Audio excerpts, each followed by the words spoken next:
من الشیطان الرجیم بسم اللہ الرحمن الرحیم الحمدللہ رب العالمین صلی اللہ علی محمد وآلہ اجمعین واللعنۃ الدائمۃ علی اعداء محمد وآل محمد اما بعد وفقنا اللہ وإیاکم للعلم والعمل الصالحین انشاءاللہ تعالی۔ شعر نمبر جو ہے ہمارے پاس 10 ہے۔ بالجر والتنوین والنداء وال ومسند للاسم تمییز حصل۔ ترجمہ جو ہے وہ یہاں پہ واضح ہے شعر کا کہ جر کے ذریعے سے، تنوین کے ذریعے سے، ندا یعنی اسم منادہ واقع ہوتا ہے، اور الف لام داخل ہونے کے ذریعے سے، اور مسندن اور مسند کے ذریعے سے۔ للاسم تمییز، اسم کے لیے تمییز حاصل ہوتی ہے۔ اسم کے لیے تمییز یعنی تمییز کیا ہوتی ہے؟ جدائی۔ تو یہ گفتگو جو ہے وہ علامات اسم کی ہے، اور ناظم نے یہاں پہ شعر کے اندر اسم کی 5 علامات کو جو ہے وہ شمار کیا ہے: جر، تنوین، ندا، ال اور اسناد، جس کی شرح جو ہے وہ ابن ناظم بیان کریں گے۔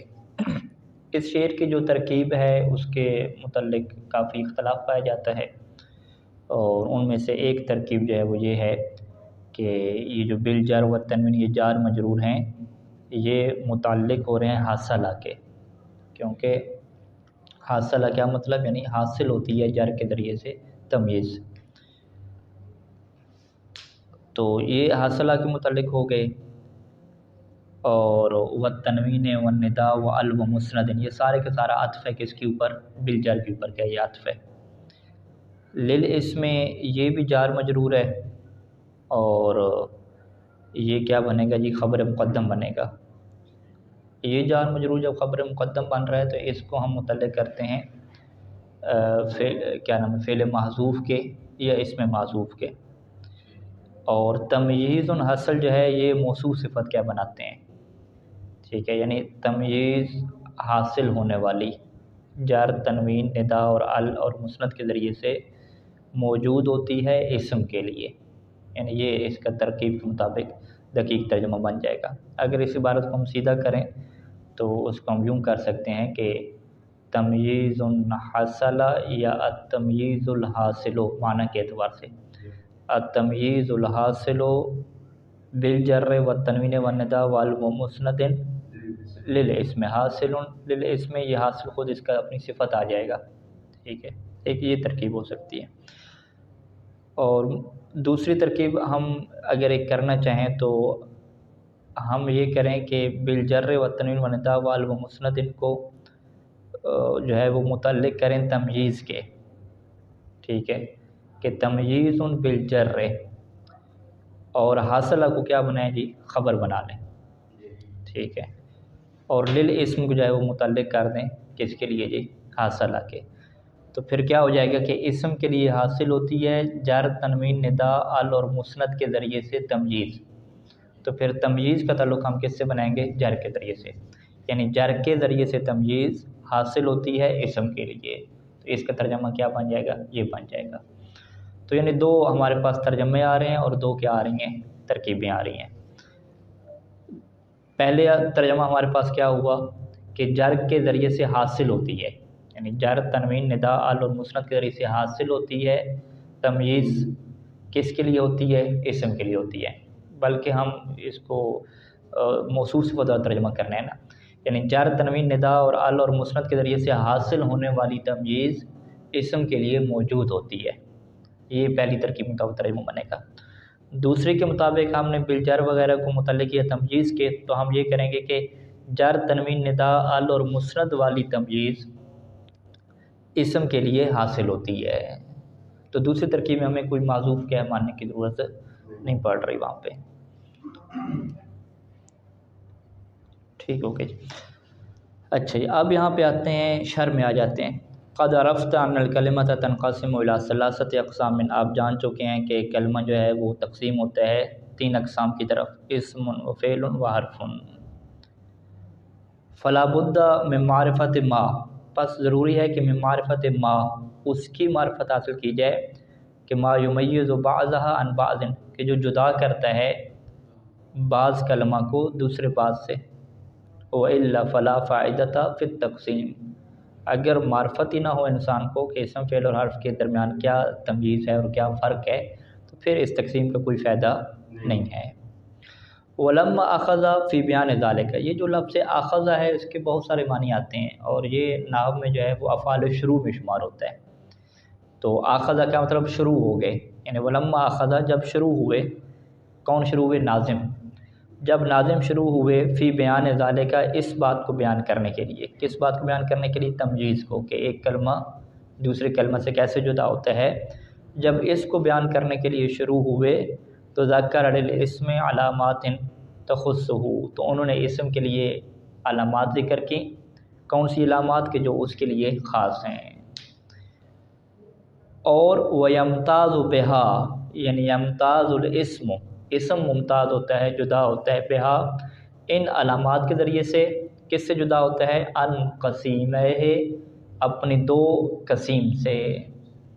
ٹھیک ہے، یہ لفظ تو آپ نے پڑھا ہوگا کہ ایک قسم لفظ بولا جاتا ہے جس کی جمع اقسام آتی ہے، ایک قسیم بولا جاتا ہے، قسیمان اور قسیمون۔ تو فرق کیا ہوتا ہے؟ یہ لحاظ اور سوچنے کا کیا فرق ہے کہ آپ کس اینگل سے کیا دیکھ رہے ہیں۔ اگر آپ کلمہ کو دیکھ رہے ہیں تو کلمہ کی کیا ہوں گی؟ قسمیں ہوں گی۔ ٹھیک ہے، کلمہ کی قسم کیا ہے؟ اسم ہے، کلمہ کی قسم فعل ہے، اور کلمہ کی قسم کیا حرف ہے، اگر آپ کلمہ سے دیکھ رہے ہیں۔ اگر آپ اسم فعل اور حرف کو آپس میں دیکھ رہے ہیں تو پھر اسے کیا کہیں گے؟ قسیم کہیں گے۔ یعنی ہم یہ کہیں گے کہ اسم فعل کے لیے کیا ہے جی؟ اسم فعل کے لیے قسم نہیں ہے، بلکہ اسم فعل کے لیے قسیم ہے، اس کے مقابلے میں فعل حرف کے لیے کیا ہے؟ یہ قسیم ہے۔ تو ان تینوں کو ہم کیا کہیں گے؟ قسیم کہیں گے۔ علیکم السلام۔ اچھا، وَتِلْكَ الْعَلَامَاتُ تو ہیا، اور یہ علامات ہمارے پاس کون سی ہیں؟ ہیا وہ یہ ہیں، جر، تنوین، ندا، لام اور اسناد الیہ۔ اب اس کی کیا کریں گے؟ ایک ایک کر کے وضاحت کریں گے۔ 5-6 علامات ہمارے سامنے آ گئے۔ اچھا، سب سے پہلے جو ہے وہ ہمارے پاس کیا آ گئی؟ جر آ گئی۔ امل جر، جر سے جو ہے وہ کیا مراد ہوتی ہے؟ ٹھیک ہے جی، مجرور واقع ہونا۔ تو مجرور کیا چیز واقع ہوتی ہے ہمارے پاس؟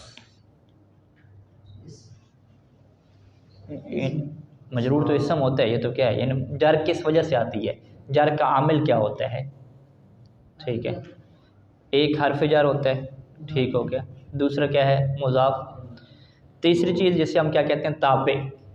توابع کے ساتھ صفت پڑی نا، اگر آپ ایک مجرور کی صفت لا رہے ہیں تو وہ بھی کیا ہوگی؟ تابع۔ اس کی ہم ایک مثال لکھتے ہیں تو اس کے اندر یہ جر کی تینوں اقسام کیا آ جائیں گی۔ ٹھیک ہے، وہ مثال کیا ہے کہ مررت بے غلام، ٹھیک ہے، مررت بے غلام میں زیدن، آگے لکھیں جی الفاضل، زیدن الفاضل، وہ زید جو فاضل ہے۔ اچھا، اس کی میں جر کی تینوں اقسام ہیں۔ سب سے پہلے ہم یہ کہیں گے کہ بے غلام کو یہاں پہ جر کیوں دی ہے؟ اس کی وجہ کیا ہے؟ حرف جار ہے یہاں پہ۔ ٹھیک ہے جی، زیدن کو کیوں جر دی ہے جی؟ مضاف الیہ ہے، یہ دو چیزیں ہوں گی۔ فاضل کو کیوں جر دی ہے؟ کیونکہ یہ زید کے لیے کیا واقع ہو رہا ہے؟ صفت واقع ہو رہا ہے۔ صفت کس میں سے ہے؟ توابع میں سے۔ اسے کیا کہتے ہیں؟ تابع، کیونکہ یہ کیا واقع ہو رہا ہے؟ صفت واقع ہو رہا ہے۔ ٹھیک ہے، تو لہٰذا اس کی ہم شرح میں کیا کہیں گے کہ یہ جو جر کی انہوں نے علامت بیان کی ہے، اس کے اندر 3 چیزیں کیا ہمارے سامنے آتی ہیں کہ اسم جو ہے وہ مجرور واقع ہوتا ہے، یہ پہلی بات۔ اسم جو ہے وہ مضاف الیہ واقع ہوتا ہے، اور اسم ہی جو ہے وہ تابع واقع ہوتا ہے۔ کس کا تابع واقع ہوتا ہے؟ یعنی مجرور کا تابع واقع ہوتا ہے، چاہے وہ مجرور حرف جار کی وجہ سے ہو یا وہ مجرور کیا ہے؟ مضاف الیہ کی وجہ سے ہو۔ ٹھیک ہے جی، تو لہٰذا یہاں پہ اگر ہم دقت کریں تو مصنف کیا ہے؟ ابن ناظم نے یہاں پہ جر بالحرف نہیں کہا کہ اسم کی جو علامت ہے وہ حرف کے ذریعے سے مجرور ہوتا ہے، یہ نہیں کہا، اما الجر مطلقاً کہا۔ ٹھیک ہے، تو مطلقاً جر کہا تو پھر اس کی شرح میں آپ کو یہ 3 چیزیں کیا لے کر آنا ہوں گی۔ فمختص بالاسماء، تو یہ جو ہے وہ جر جو ہے وہ اسماء کے ساتھ کیا ہے؟ مختص ہے۔ یہاں پہ جب یہ سوال ہوا کہ بھئی جر اسما کے ساتھ کیوں مختص ہے، یہ فعل کے اندر اور حرف کے اندر جر کیوں نہیں آ سکتی، اس کی وجہ کیا ہے؟ تو اس کی یہ وجہ کیا بیان کر رہے ہیں، لأن کل مجرور مخبر عنہ فی المعنی، یہ پہلے کیا ہے، اسے کیا کہتے ہیں، صغرا بنا، کہ ہر مجرور کیا ہوتا ہے، مخبر عنہ ہوتا ہے۔ مخبر عنہ یعنی مخبر عنہ جس کے متعلق خبر دی جائے، جس کے متعلق خبر دی جاتی ہے وہ تو مبتدا ہوتا ہے نا، مخبر عنہ۔ لیکن یہ کیا کہہ رہے ہیں، فی المعنی، معنی کے حساب سے، ٹھیک ہے، معنی کے حساب سے اگر آپ دیکھیں تو مجرور ایک ایسی چیز ہوتی ہے کہ جس کے بارے میں آپ کوئی خبر دے رہے ہوتے ہیں، کوئی بات کر رہے ہوتے ہیں، جس کے بارے میں آپ ڈسکس کر رہے ہوتے ہیں، وہ کیسے جی، کل مجرور نے کہا۔ اب مرر تو بے غلام آپ نے کہا تو اس کا مطلب ہے کہ بے غلام جب آپ نے کہا تو آپ غلام کے متعلق کوئی بات کرنا چاہ رہے ہیں کہ میں جی اس غلام کے پاس سے گزرا، تو غلام کیا واقع ہو رہا ہے یہاں پہ، معنی کے حساب سے، کیا آپ اس کے بارے میں خبر دینا چاہتے ہیں، اس کے بارے میں بات کرنا چاہ رہے ہیں۔ اسی طریقے سے زید کو جب مجرور کہا تو آپ اس کے بارے میں بھی کوئی بات کرنا چاہ رہے ہیں، آپ اس کے بارے میں کیا بات کرنا چاہ رہے ہیں کہ میں زید کے غلام کے بارے میں بات کرنا چاہ رہا ہوں، ٹھیک ہے، لہذا زید بھی کیا ہو گیا، معنی کے اعتبار سے مخبر عنہ ہو گیا۔ اور الفاضل جب کہا تو الفاضل کے متعلق بھی آپ یہ بات کرنا چاہ رہے ہیں کہ الفاضل جو ہے وہ زید جو ہے جس کی صفت جو ہے وہ الفاضل ہے، میں اس فاضل کی کیا بات کر رہا ہوں، ٹھیک ہے۔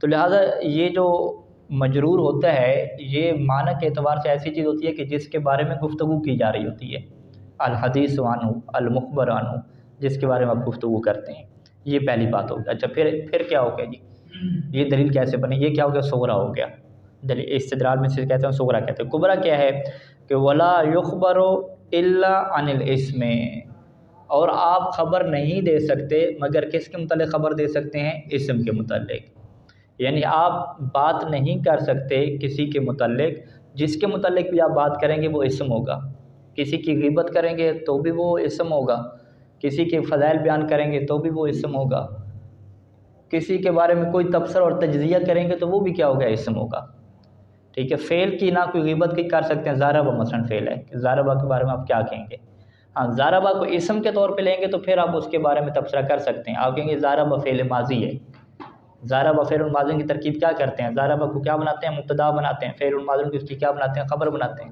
ضربہ فعل آپ کہتے ہیں، ٹھیک ہے۔ یہ لفظ کیا لگایا ہم نے، ضربہ فعل، ٹھیک ہے۔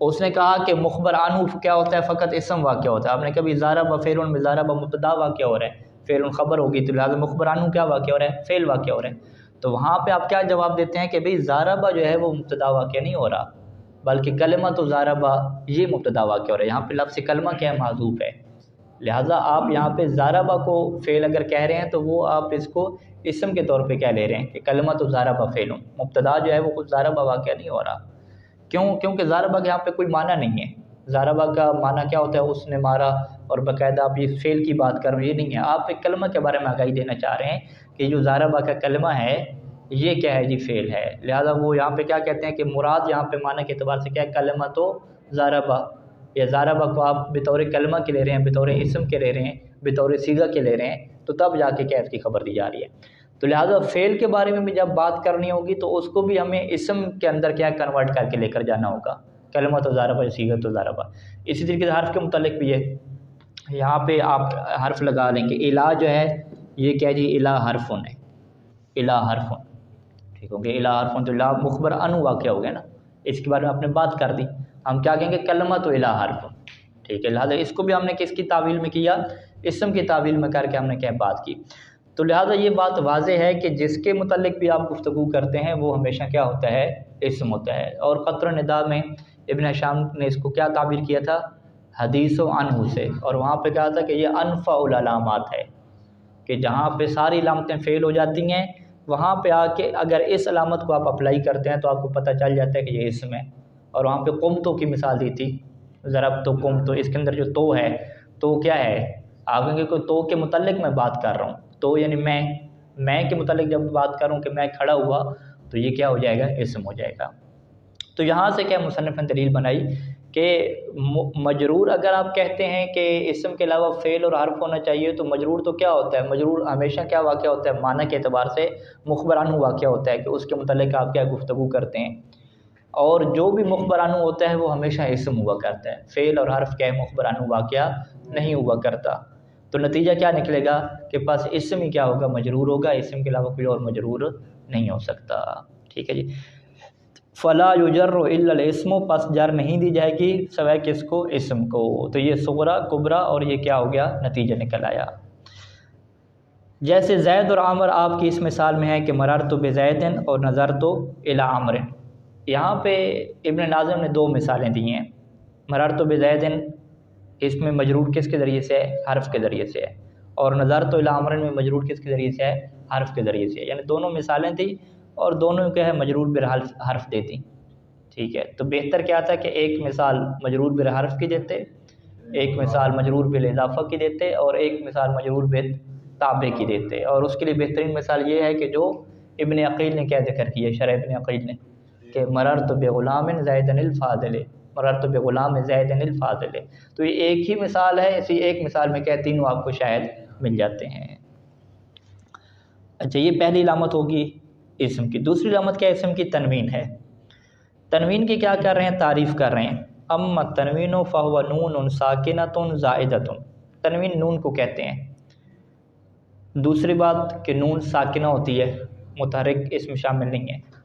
تیسری بات کہ وہ نون زائدہ ہوتی ہے، زائدہ یعنی کلمہ کا اصلی حرف نہیں ہوتی، ایک کلمہ سے ہٹ کے ایک اضافی چیز ہے زائدہ، حروف اصلی کے مقابلے میں نہیں ہے، باقی کلمہ کا کوئی حصہ نہیں ہے۔ اور تلحق آخر الاسم لفظا وتسقط خطا، تلحق لگتی ہے، ملحق ہوتی ہے۔ ملحق اور لاحق کے جب لفظ عربی میں استعمال ہوتا ہے تو یہ بعد کے لیے استعمال ہوتا ہے۔ ٹھیک ہے، لاحقون اور سابقون، سابقون پہلے لوگ، لاحقون کیا ہے بعد والے، آخر والے۔ تو تلحق آخر الاسم کہ یہ ملحق ہوتی ہے اسم کے آخر میں، یعنی اسم کے آخر پہ یہ لگتی ہے، لفظاً لگتی ہے لیکن خط میں کیا ہے، گر جاتی ہے۔ لفظ کیسے کہتے ہیں، الصوت المشتمل علی بعض الحروف، لفظاً یعنی صوتاً، لفظاً کا مطلب کیا ہے، صوتاً آواز میں، کہ آواز میں تو آپ اس کو اسم کے آخر میں لگا رہے ہوتے ہیں کہ آواز اس نون کی آ رہی ہوتی ہے، لیکن وتسقط خطاً، یہ جو نون ساکنہ زائدہ ہے یہ ساکت ہو جاتی ہے، گر جاتی ہے، خطاً یعنی کتابتاً، جب آپ کتابت کرتے ہیں لکھتے ہیں تو پھر یہ کیا ہے، گر جاتی ہے۔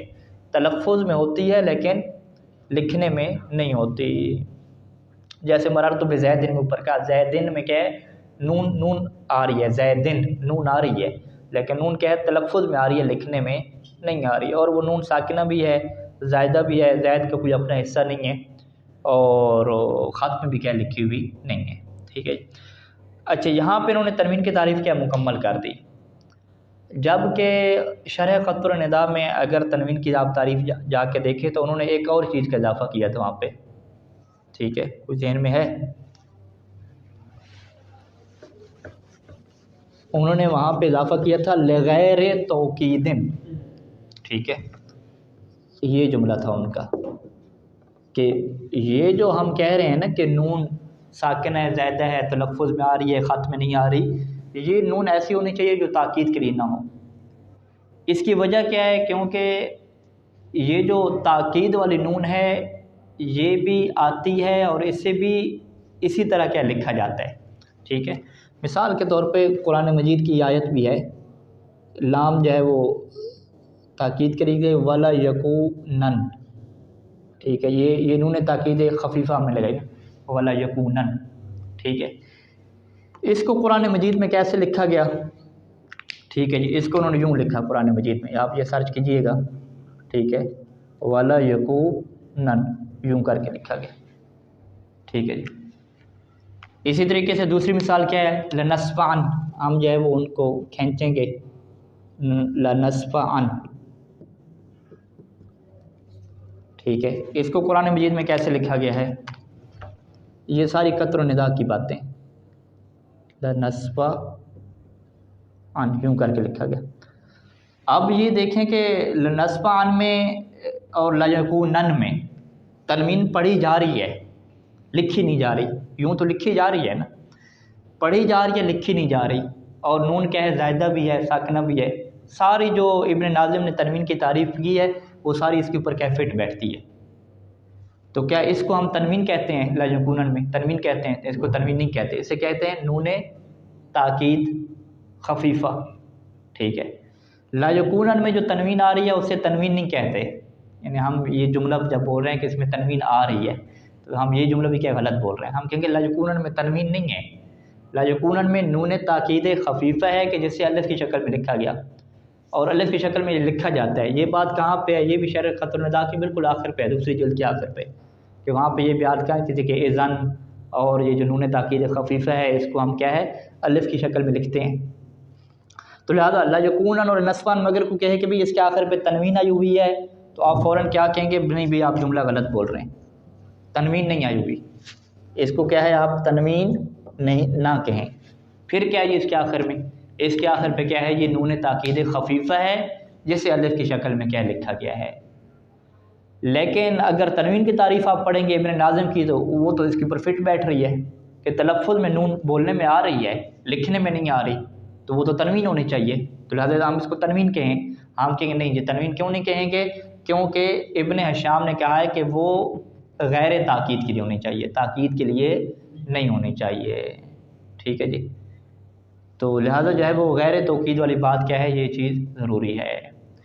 اب یہاں پہ ابن ناظم ٹھیک ہے یا جو ہے وہ ابن ہشام ٹھیک ہے، آپ اس کے اوپر کیا ہے غور کریں اور نتیجہ دیں کل آخر پہ، ٹھیک ہے۔ اس کے لیے آپ کو میں ایک اور ہنٹس دے دیتا ہوں کہ شرح قطر النداء جو دوسری جلد تھی اس کے آخر میں نون کو جو الف لکھنے کے طریقے تھے وہ آپ دیکھ لیں، اس میں اذان بھی آ جاتا ہے، یہ بھی آ جاتا ہے، ایک اور چیز بھی کیا آ جاتی ہے، وہاں سے آپ نتیجہ نکالیں کہ کیا غیر توکید ان کی قید لگانی چاہیے تھی یا نہیں لگانی چاہیے۔ ابن ناظم ظاہری بات ہے نحوی ہیں، ان کو بھی ان باتوں کا پتہ ہے، ٹھیک ہے، لیکن انہوں نے کیا غیر توکید ان کی قید نہیں لگائی، نہیں ہے نا قید لگی ہوئی۔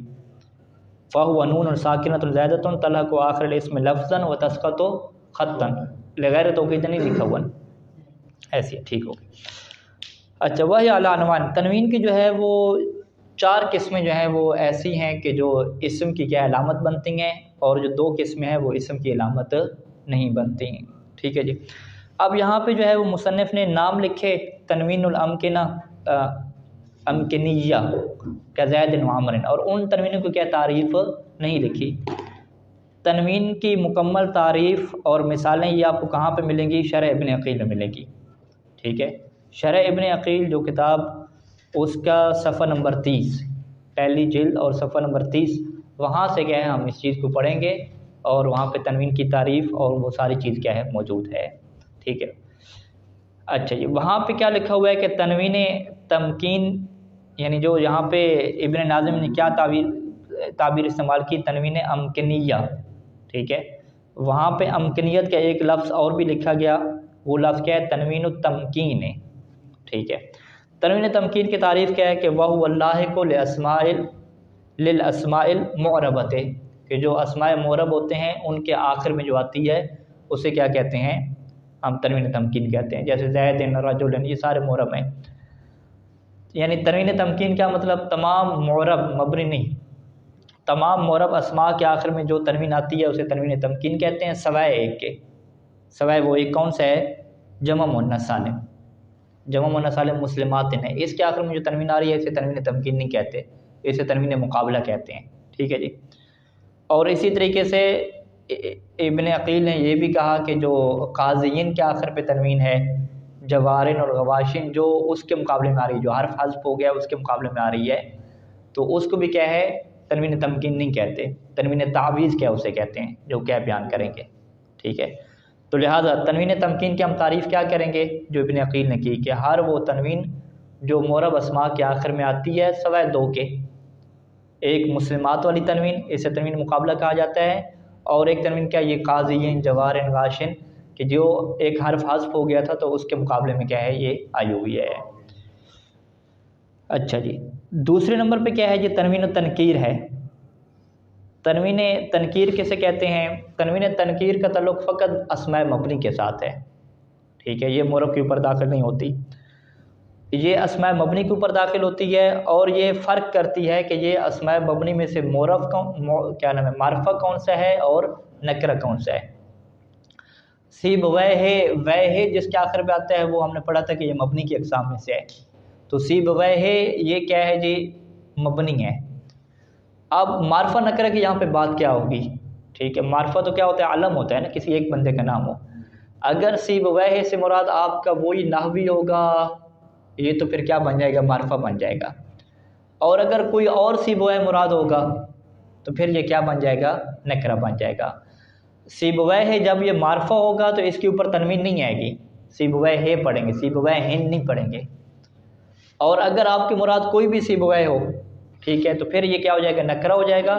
جب یہ نکرہ ہو جائے گا تو اس کے اوپر آپ کیا لگائیں گے؟ تنوین لگائیں گے، ٹھیک ہے۔ سیبویہ آخر، یعنی ابن ناظم نے کیا تعبیر کیا یہاں پہ؟ سیبویہ کی مثال دی کہ یہ کیا ہے؟ معرفہ ہے۔ پھر کیا کہا کہ بھئی سیبویہ آخر، کوئی اور سیبویہ، ٹھیک ہے، تو یہ کیا ہو گیا؟ نکرہ ہو گیا۔ تو لہٰذا جو ہے وہ سیبویہ مبنی ہے، اور ہمیں یہ اگر پہچان کرنی ہو کہ یہ معرفہ ہے یا نکرہ ہے تو ہم تنوین کو دیکھیں گے۔ اگر تنوین تنکیر ہوگی تو ہم اسے نکرہ کہہ دیں گے، اور اگر تنوین تنکیر نہیں ہوگی تو پھر یہ کیا ہو جائے گا؟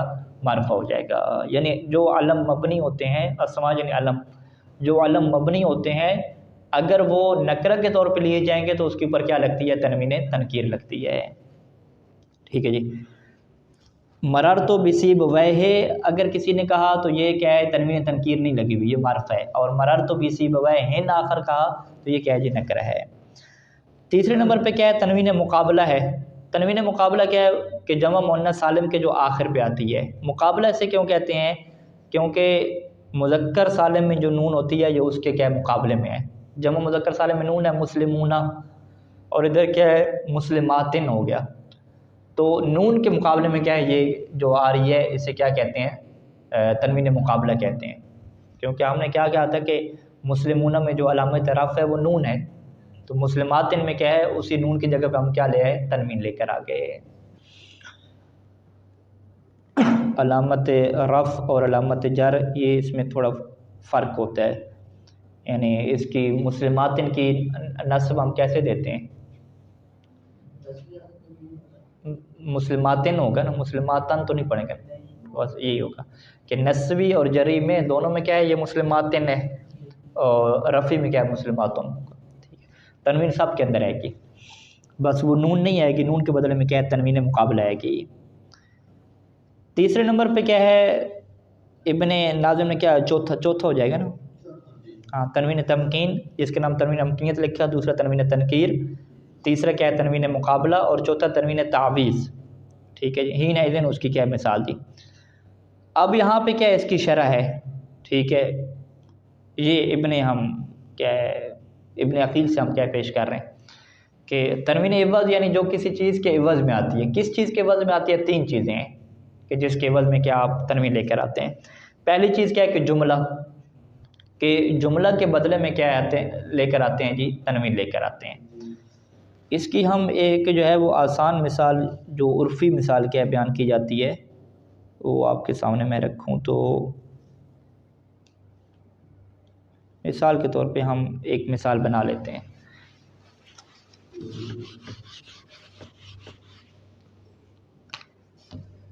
جاء والدی، ٹھیک ہے، میرا والد آیا، حین اذن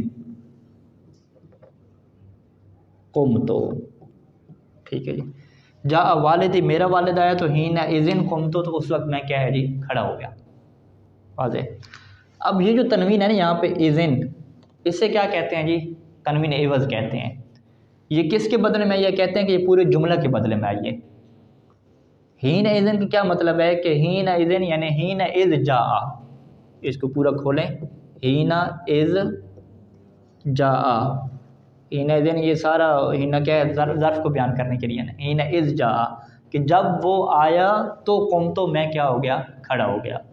اب اس میں ہم نے شارٹ کٹ کیا کہ یہ جا جو پورا جملہ تھا اس سے ہم نے کیا کیا؟ محذوف کیا، اڑایا، اور اس کے اوپر ہم نے کیا لگا دی؟ اس کے بدلے میں تنوین لگا دی، تو یہ کیا ہو گیا؟ حین اذن ہو گیا، ٹھیک ہے۔ تو ابن عقیل نے یہاں پہ قرآن مجید کی آیت کے ذریعے سے اس چیز کو سمجھایا ہے، اور وہ قرآن مجید کی کیا آیت انہوں نے استعمال کی کہ وَأَنْتُمْ حِينَئِذٍ تَنْظُرُونَ، ٹھیک ہے، کہ تم اس وقت کیا دیکھ رہے ہو، کس وقت؟ حینئذ کس وقت کہتے ہیں، اس کے بعد ایک جملہ ہے، وہ ساری آیات کو پڑھیں گے تو وہ جملہ کیا سمجھ آتا ہے کہ جب روح جو ہے وہ گلے تک پہنچ جائے گی خوف کی طرح، تم کیا ہے دیکھ رہے ہوگے، یعنی ہین اذ بالغت الروح الحلقومہ، تو یہ بالغت الروح الحلقومہ یہ پورا جملہ حذف کیا اور ہین اذن تنظرون اذن کیسے کر دیا۔ تو ہینا کیا ہوتا ہے، یہ ظرف واقعہ ہوتا ہے، اسے یعنی ظرف ہمیشہ کیا ہے مفعول فیہ کہتے ہیں نا، اس وقت میں کیا ہے تم ایسا کیا دیکھ رہتے ہو۔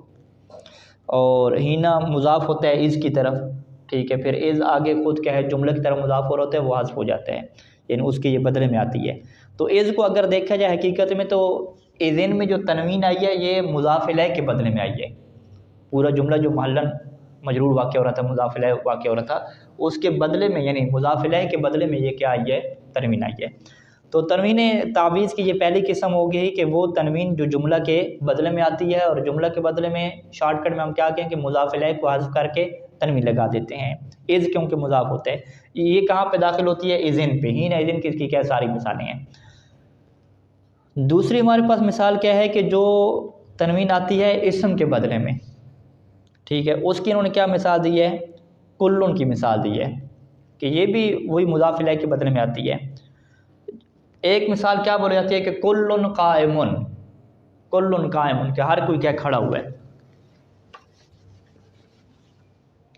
ٹھیک ہے، کلن قائمن، کلن کے بعد کہتے ہیں کہ ایک مضاف الیہ ہے جو کہ محذوف ہے، وہ کیا ہے کہ کلو انسان قائمن، تو انسان کو ہم نے حذف کیا، مضاف الیہ کے بدلے میں ہم کیا ہے تنوین لے کر آگے کلن، اسے کیا کہتے ہیں عوض عن اسمن، یہ عوض عن جملتن عوض عن اسمن۔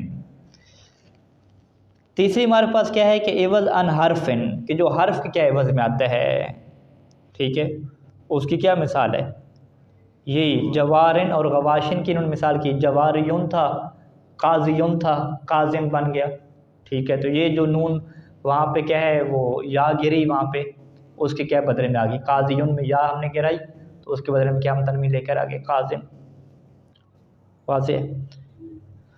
تو یہ کیا ہو گیا، یہ تنوین تعویض ہو گیا۔ اس کی شرح بھی کیا ہمارے سامنے آگی ساری۔ تو تنوین تعویض کی انہوں نے ایک ہی مثال دی ہے ہین اذن، یعنی جو ابن ناظم نے ہین اذن کی مثال دی ہے اس سے ہم کیا کہتے ہیں کہ وہ تنوین جملہ کے کیا عوض میں آتی ہے، جبکہ دو چیزیں یہاں پہ وہ چھوڑ کے مثالیں میں کہ جو اسم کے بدلے میں آتی ہے جیسے کلن قائمن، اور جو حرف معذوف کے بدلے میں آتی ہے جیسے قاضیون کو قاضن کیا پڑھتے ہیں جو یا کے کیا مقابلے میں آتی ہے۔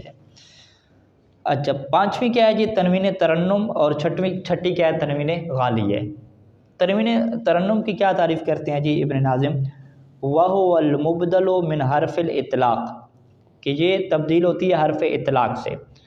حرف اطلاق کو قافیہ مطلق کہتے ہیں، یعنی جو شعر ہوتا ہے اس کے آخر میں اگر الف ہو، الف ممدودہ ہو، تو اس الف ممدودہ کو گرا کے اس کی جگہ پہ کیا لگا دیتے ہیں، نون ساکن لگا دیتے ہیں، یہ حرف اطلاق قافیہ مطلق ایسے کہتے ہیں۔ ایک قافیہ مقیدہ ہوتا ہے، مقیدہ میں آخر پہ الف نہیں ہوتی لمبی، وہاں پہ حرف صحیح ساکن ہوتا ہے، صحیح ساکن جو حرف آخر شعر کے آخر پہ آتا ہے اسے کہتے ہیں رویہ مقید بھی اس کا ایک نام ہے، اور اس کا ایک نام کیا قافیہ مقیدہ بھی ہے۔ جو قافیہ مطلق کے آخر پہ آتی ہے اس کو گرا کے اور اس کی جگہ پہ آ جاتی ہے اسے تنوین ترنم کہتے ہیں، اور جو رویہ مقید کے بعد آتی ہے، قافیہ مقیدہ کے بعد آتی ہے اسے تنوین غالی کہتے ہیں۔ یہ مثال کے ذریعے سے ہمیں سمجھ آ جائے گا۔ یا صاحب مہاج العیون الزرفن، یہاں پہ ظرف جو ہے نا اصل لفظ ہے ہمارے پاس، جو ایک صفت ہے عیون کی، ظرف، ظرف کیسے کہتے ہیں، بہنے والی، ٹھیک ہے، آنسو بہانے والی۔ اچھا، اس کے اوپر ہم نے الف لام لگایا الظرفا، آگے کیا لگائیں گے، الف اطلاق لگائیں گے، الظرفا، یعنی یہ شعر یوں بنا نا، العیون الظرفا، آنسو بہانے والی آنکھیں، ٹھیک ہے جی۔ لیکن الف اطلاق کی جگہ پہ کیا لگائی، یہاں پہ تنوین لگائی، نون ساکن کیا لگا دی، الظرفن، الف لام بھی داخل ہے، پھر کیا تنوین بھی لگ گئی، حالانکہ الف لام کے ساتھ تنوین کیا نہیں لگتی نا، لیکن یہ تنوین کون سی ہے، تنوین ترنم ہے، یعنی تنوین ترنم میں پھر یہ قانون نہیں ہوتا کہ جی الف لام لگائیں گے تو تنوین نہیں لگے گی، بلکہ یہ تنوین ترنم جو ہے وہ فعل کے اوپر بھی لگ جاتی ہے۔ یہ دوسری مثال انہوں نے کیا دی من طلل کل اتحمی انہجن، انہجا کیا ہے؟ فعل ہے، انہجا کیا ہے؟ بوسیدہ ہو جانا کسی چیز کا، اس کے آخر پہ کیا لگا دی جی؟ تنوین لگا دی، انہجن، ٹھیک ہے جی۔ تو انہجا اصل میں پڑھتے شعر کے طور پہ لمبا کر کے، تو وہ ترنم کو انہوں نے چینج کرنے کے لیے کیا کر دیا؟ انہجن کر دی۔ تو یہ جو تنوین لگ رہی ہے نا، تنوین ترنم، یہ الف لام اسم کے اوپر داخل ہے پھر بھی لگ رہی ہے، فعل ماضی ہے تو یہ پھر بھی لگ رہی ہے۔ یہ تنوین ترنم اسم کے ساتھ خاص نہیں ہے، یہ کیا ہر جگہ پہ چلتی ہے، ٹھیک ہے۔ لیکن اگر اس کے اوپر آپ غور کریں تو اصل میں اس کو تنوین کہنی نہیں چاہیے، ٹھیک ہے۔ ابن ہشام نے کہا کہ اس کو تنوین نہیں کہا جائے گا، بلکہ اس سے کیا کہا جائے گا؟ نون زائدہ، ٹھیک ہے۔ اس کی وجہ کیا ہے؟ کیونکہ تنوین کیا ہے؟ خط میں ہوتی ہے، نہیں ہوتی، کتابت میں نہیں ہوتی۔ ابن ناظم نے یہ تعریف کی، لیکن بہت سارے نحوی کیا ہے اسے تنوین کا نام دیتے ہیں، شاعر جو ہوئے شاعر کیا ہے اسے تنوین ترنم کہتے ہیں، حالانکہ تنوین کی تعریف اس کے اوپر فٹ بھی نہیں بیٹھتی، کیونکہ وہاں پہ واضح لفظ ہوتا ہے تنوین کی تعریف میں کہ لا خطن یا تسقط خطن، کہ کتابت میں نہیں آتی، جبکہ یہ کتابت میں لکھی جاتی ہے باقاعدہ، ٹھیک ہے۔ اب بھی یہ شعر ہیں اس میں لکھی جا رہی ہے، ٹھیک۔ اچھا، یہ تنوین ترنم کی یہ دو مثالیں ہوں گی۔ شعروں کا ترجمہ کرنے کی ضرورت نہیں ہے۔ یا صاحب، اصل میں یہ یا صاحبی ہوتا ہے، تو اس کو وہ شارٹ کٹ میں یہ بہت زیادہ تعبیر آئے گی آگے بھی، یا صاحب کہہ دیتے ہیں، یا صاحبی یعنی میرا ساتھی، اے میرے ساتھی، ما حاج العیون ظرفن، کس چیز نے جو ہے وہ بہتی ہوئی آنکھوں کو کیا ہے؟ حاجہ رلا دیا ہے، یا حاجہ سوج جانا، سوزش ہو جانا، کہ آنسو بہتی ہوئی آنکھوں کو کس چیز نے کیا ہے؟ سوزش میں ڈال دیا ہے۔ من تلل، تلل کیسے کہتے ہیں؟ وہ جو آثار ہوتے ہیں، بوسیدہ آثار، کھنڈرات جیسے ہم کہتے ہیں، ٹھیک ہے۔ ان کھنڈرات کو کیا ہے؟ دیکھنے کی وجہ سے۔ کل اتحمی انہجن، اتحمی کہتے ہیں وہ ایک چادر ہوتی ہے، اوڑھنے کی چادر، کہ جیسے چادر کیا ہے؟ بوسیدہ ہو گئی ہو، چادر ایک بوسیدہ ہو جاتی ہے، تھوڑے تھوڑے اس کے اوپر پھٹ جاتی ہے درمیان سے، تو اسی طریقے سے جو کھنڈرات ہوتے ہیں، یعنی یہ شعروں میں چلتا ہے کہ جی محبوبہ کا گھر تھا کھنڈر بن گیا، اس کو دیکھا تو وہ کیا رونے لگ گئے، یوں کر۔ بہرحال شاید مثال ہمارے پاس ظرفن اور انہجن ہے۔ اچھا جی، اگلی تنوین کیا ہے؟ تنوین غالی ہے۔ تنوین غالی کی کیا انہوں نے تعریف کی کہ وَهُوَ اللَّاحِقُ لِلرَّوِيِّ الْمُقَيَّدِ، روی مقید کو قافیہ مقید بھی کہتے ہیں، یعنی قافیہ اور روی یہ دونوں لفظ کیا ایک ساتھ استعمال ہوتے ہیں۔ قافیہ کی ایک تعریف یہ کرتے تھے کہ جو شعر کے آخری حرف سے پہلے والا ہوتا ہے اسے قافیہ کہتے ہیں، اور آخری حرف کو کیا کہتے ہیں؟ روی کہتے ہیں، ٹھیک ہے جی۔ یہ تعریف۔ روی مقید کسے کہیں گے؟ روی مقید یعنی ہر شعر کا آخری حرف جو صحیح ہو اور ساکن ہو، یہ روی مقید کی تعریف۔ روی مقید الحرف الاخیر الصحیح الساکن، شعر اور بیت کا جو آخری حرف ہوگا جو صحیح ہو، حروف علت میں سے نہ ہو، اور کیا ہو؟ ساکن ہو، تو اسے کیا کہتے ہیں جی؟ روی مقید کہتے ہیں۔ روی بمعنی قافیہ کے، قافیہ کے معنی میں استعمال ہوتا ہے۔ ردیف، قافیہ، روی، ان کا فرق دیکھنا پڑے گا، دیکھیے کیا بنتا ہے۔ وقاتم الاعماء کے خاول مخترقن، اب المخترق، مخترق جو ہے یہ اس میں مفعول ہے، اخترق اخترق مخترق، المخترق تھا اور مخترق میں کاف کیا تھی؟ ساکن تھے، تو یہاں پہ کیا ہے جی؟ تنوین غالی آ گئی، مخترقن، یعنی دونوں کو کیا ہے؟ ہم نے سکون کے ساتھ پڑھنا ہے۔ مشتبہ الاعلام لما الخفقن، الخفق، الخفق تھا، الخفق، خفق، اس کو کیا الخفقن کہہ پڑا۔ علامہ قول اخفش، اخفش نے جیسے شعر کو حکایت کی ہے تو وہ یوں کیا ہے اس کو پڑھا جا رہا ہے، المخترقن اور الخفقن، ٹھیک ہے۔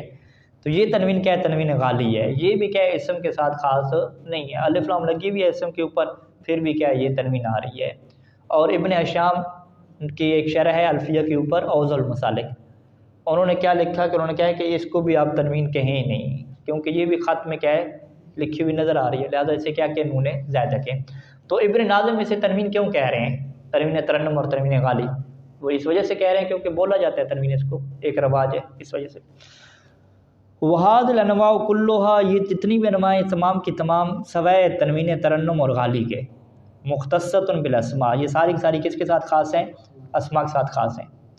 اچھا اب اس کی کیا دیں گے؟ دلیل دیں گے. ہاں کیوں اسماء، جیسے وہ جر کی دلیل نہیں تھی کہ جر کیوں اسماء کے ساتھ خاص ہے، فعل اور حرف کے اوپر کیوں نہیں آتی. اس بات کی کیا دلیل ہے کہ یہ جو تنوین ہے یہ خاص ہے اسماء کے ساتھ. پہلی صورہ بنائیں گے، لِأَنَّهَا لِمَعَانٍ لَا تَلِيقُ بِغَيْرِهَا، یہ اس میں کہتے ہیں سارا کا سارا راز ہے، کیونکہ یہ جتنی بھی تنوینیں ہیں، 4 ہی تنوینیں ہیں نا شروع والی، یہ ایسے معنی کے لیے آتی ہیں کہ لا تلیق بغیرها، جو اسم کے غیر کے شایان شان نہیں ہیں. ٹھیک ہے جی. اس کی وجہ کیا ہے؟ لأن الامکنیت، سب سے پہلے آپ امکنیت کو لے لیں. امکنیت یعنی ہر قسم کی تنوین آ سکنا اس کے اوپر، چاہے جر ہو، رفع ہو، جو بھی چیز ہو. یہ امکنیت ایسی چیز ہے کہ جو اسم کے اندر پائی جاتی ہے، فعل کے اندر نہیں پائی جاتی. فعل کے اندر جو امکنیت ہے ہر قسم کی تنوین آنا، فعل کے اوپر تنوین آتی نہیں ہے. ٹھیک ہے جی. اب فعل کے اوپر تنوین کیوں نہیں آتی؟ اس کا تعلق کیا ہے؟ آپ کس سے بنائیں گے؟ عربی زبان سے بنائیں گے کہ عربی زبان میں اور شعر میں کوئی ایسا فعل نہیں ہمیں ملا کہ جس کے اوپر کیا تنوین آتی ہو. اسی طریقے سے تنکیر لے لیں، تنوین تنکیر. تنوین تنکیر کس کے فرق کرنے کو آتی تھی؟ معرفہ اور مبنی کا فرق کرتی تھی. معرفہ اور نکرہ کا، معرفہ اور مبنی نہیں آتی، اسماء مبنی کے اوپر تھی، اور فرق کس کا کرتی تھی؟ معرفہ اور نکرہ کا. تو یہ معرفہ اور نکرہ ہونا یہ فعل کی خصوصیت نہیں ہے، یہ بھی کس کی خصوصیت ہے؟ اسم کی خصوصیت ہے، حرف کی خصوصیت بھی نہیں ہے. ٹھیک ہے. والمقابلہ للجمع المذکر سالم، اور جمع مذکر سالم کے جو مقابلہ میں تنوین آتی تھی، جمع مذکر سالم کے مقابلے میں نہیں آتی تھی. حقیقی تعبیر کیا ہے؟ جمع مذکر سالم کی جو نون تھی اس کے جو مقابلے میں آتی تھی تنوین. ٹھیک ہے. یہ جو مقابلہ ہے کہ اس نون کو گرا کے اس کے بدلے میں کیا ہے؟ آپ کیا لے کر آ جائیں جی؟ تنوین لے کر آ جائیں. یہ بھی کس کی خصوصیت ہے؟ اسم کی خصوصیت ہے. فعل میں ہمیں ایسی کوئی چیز نہیں ملتی. وقبول الاضافت والتعویض عنہا، یہ چوتھی قسم کو بیان کر رہے ہیں نا. تنوین تعویض جو ہم نے کہا تھا ہین اذن میں، ہین اذن میں اگر آپ کو شرح میں یاد ہو تو ہم نے کیا کہا کہ اذن حقیقت میں اذ مضاف اور ہوتا ہے آگے. تو کیا مطلب؟ قبول الاضافہ، یعنی اذ جب مضاف ہو رہا ہے تو اضافت کو خود قبول کرنا اور پھر اس اضافت کے بدلے میں کوئی چیز لے کر آنا. اضافت کو قبول کرنا یعنی مضاف الیہ ہونا، مضاف الیہ ہونا، اور پھر اس مضاف الیہ ہونے کے عوض میں کوئی چیز لے کر آنا. یہ بھی کس کی خصوصیت ہے؟ اسم کی خصوصیت ہے. یعنی مضاف ہونا اور مضاف الیہ ہونا یہ دونوں آپ کر لیں، مضاف ہونا اور مضاف الیہ ہونا. مضاف ہونا اور مضاف الیہ ہونا، اضافت کو قبول کرنا اور اس کے بدلے میں کوئی چیز لانا، یہ بھی کیا ہے؟ مما، ان چیزوں میں سے ہے. یعنی پوری عبارت کیا بنے گی؟ لأن الامکنیت والتنکیر والمقابلہ وقبول الاضافہ وتعویض عنہا مما، مما یہ 4 چیزیں ایسی چیزوں میں سے ہیں. یعنی یہ جو چاروں معنی ہیں یہ وہ والے معنی ہیں کہ استأثر بہ الاسم علی غیرہ. استأثر کا مطلب کیا ہوتا ہے؟ ترجیح دینا، خاص کرنا. استأثر یعنی اسم نے خاص کیا، استأثر الاسم، اسم نے خاص کیا بہی ان چیزوں کے ذریعے سے. اسم نے یہ وہ چیزیں ہیں کہ جن چیزوں کو اسم نے خاص کر لیا ہے، اپنے آپ کو ترجیح دے دی ہے، علی غیر ہی اپنے غیر کے اوپر. مما یعنی یہ چاروں چیزیں، تمکین ہونا کہ ہر قسم کی تنوین آ سکے، جر والی بھی. ٹھیک ہے جی. مقابلہ آنا کہ نون کے بدلے میں کیا ہے یہ چیز آ جائے. معرفہ اور نکرہ ہونا یہ چیز ہو گئی. اضافت کو قبول کرنا اس کے بدلے میں کوئی چیز لانا. یہ چاروں کے چاروں معنی ایسے ہیں کہ استأثر الاسم، کہ اسم نے ان کے ذریعے سے ترجیح دی ہے خود کو کس کے اوپر؟ علی غیرہ، یا اسم نے کیا ہے؟ خاص کیا ان چیزوں کو کس کے ساتھ؟ اپنے غیر کے اوپر. اپنے غیر سے کیا مراد ہے؟ حرف اور فعل. ان حرف اور فعل کے بعد کیا یاد کیا؟ تو خلاصہ کلام کیا ہوا کہ تنوین جو اسم کی علامت ہے وہ فقط کیا 4 قسم کی ہے: تنوین تمکین، تنوین تنکیر، تنوین مقابلہ اور تنوین تعویض. باقی جو تنوین ترنم اور غالی ہے اس کو جو تنوین کہا جاتا ہے تو وہ بھی کیا ہے؟ صحیح تعریف کے مطابق نہیں کہا جاتا. بہرحال اگر اسے تنوین کہہ بھی دیں تو وہ اسم کے ساتھ نہیں خاص، بلکہ وہ اسم کے علاوہ فعل کے اوپر بھی چلتی ہے اور ہر جگہ پہ کیا آ سکتی ہے. صلی اللہ علی محمد و آلہ اجمعین.